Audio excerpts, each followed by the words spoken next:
What structurally did you find in Afghanistan that you think led up to this rapid collapse once the U.S. left? The problem is really two things. First, it was the empowerment of the warlord class. These are the leaders of the Mujahideen terrorist movement that the U.S., Saudi Arabia, and Pakistan supported in their war against the Soviet Union. And when the Soviets withdrew and then 3 years later the Afghan nationalist government collapsed, the Mujahideen warlords took over. They set to fighting among themselves, destroyed the country during the 90s. The Taliban arose out of that chaos. When the U.S. goes in, one of the main problems was that the Mujahideen warlords were empowered to control the government. And they then proceeded to just use the Afghan government as a cash cow. I mean, they're very, very corrupt. Karzai's anti-corruption chief was a man who had done time in a Nevada prison for drug dealing. So these are our allies. That's problem number one. And then the other problem was this commitment to using private sector methods for reconstruction. That meant that the vast majority of reconstruction money that the U.S. spent, taxpayer money, went to private for-profit corporations and for-profit NGOs, the Beltway bandits that do most of the contracting for USAID. So that led to naked corruption, like basically overcharging and under-delivering, and then also soft corruption of high-paid, well-meaning technocrats going around writing reports, staying in fancy hotels, having large staff. These two problems meant that very little money hit the ground. That meant that there was no economic improvement for the average Afghan farmer person. And that meant their resentments grew and grew, and that then was fertile soil for the Taliban to come back. And the Taliban would say, look, we're going to take on this corrupt government. They send in these corrupt cops to shake you down, to destroy your poppy crop. We'll stop all that. We will impose an uncorrupt religious government. And in the face of the total failure of development, because of the control of the warlords and because of this total commitment to the private sector as a method, more and more people started siding with the Taliban.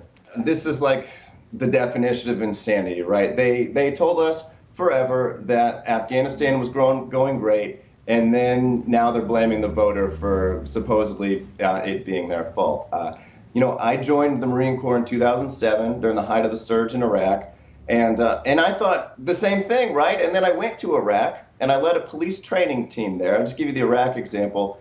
And so our job was to train the Iraqi forces. And I got this PowerPoint deck of like 25 slides.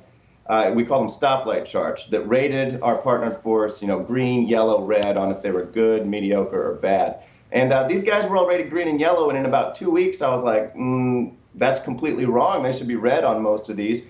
And we were told from higher that we weren't allowed to rate people lower than they were, and that we had to show improvement whenever we submitted the ratings. And so there was just this huge systematic lie or systematic institutional dishonesty that was perpetuated by the people in charge. And in Iraq, we saw them get overrun by a couple thousand guys with pickup trucks, and now we're seeing the same thing in Afghanistan, right? And so it's just this big institutional lie that the people who have power or in control are happy to perpetuate because it serves their purposes.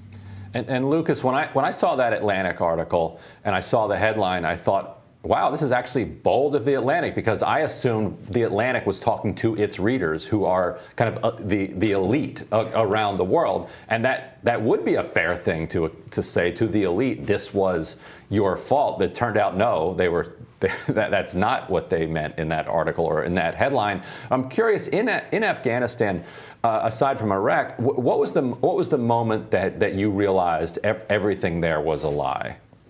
Sure. So a little bit on my background. I am a foreign affairs officer. I learned Pashto at Marine Special Operations Command, and then I deployed on 2 special operations task forces to Afghanistan, winter 2012-13, and then again in 2014.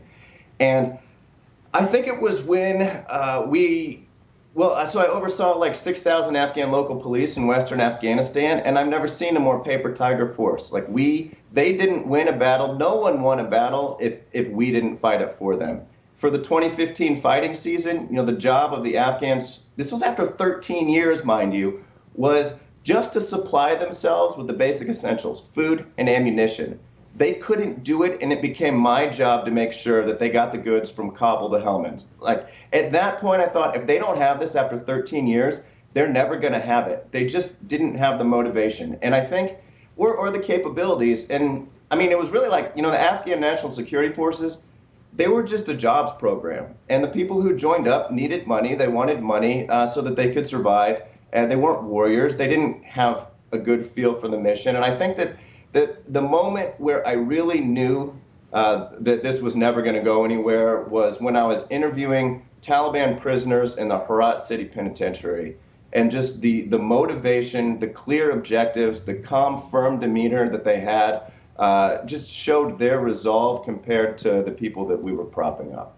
Yesterday, National Security Advisor Jake Sullivan was questioned on whether or not U.S. troops would stay in Afghanistan if all Americans and Afghan allies aren't out of the country by President Biden's August 31st deadline. Here's his response.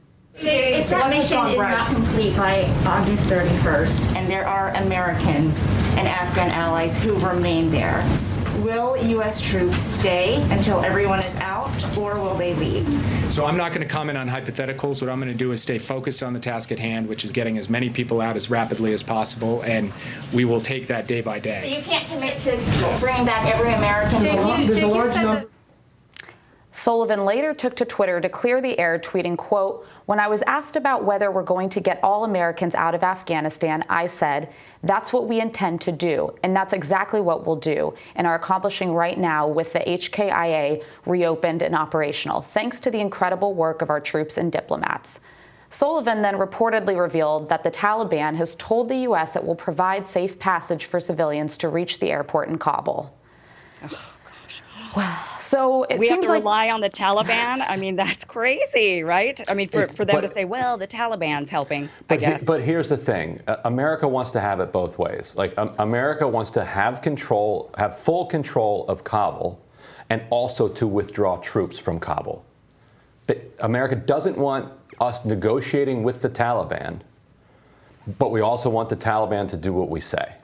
Well, I take a little bit of issue with that. In the previous administration, we did try to negotiate with the Taliban, with the Afghan security forces and the Afghan government. The idea was the sort of trifecta would be able to maybe find a place where we could just maintain some degree of peace and have basic rites of passage and that kind of thing. But this specifically, I mean, the Taliban overran Bagram, and now the sole small little blip on the map that the U.S. has operational control over is Hamid Karzai Airport.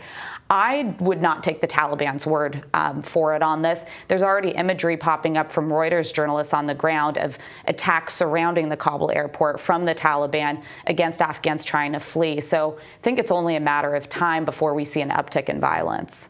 Well, and Ryan, to your point, I think that there are two different issues that Americans are taking with what has gone on. And some people are really upset that the Taliban now has control over Afghanistan.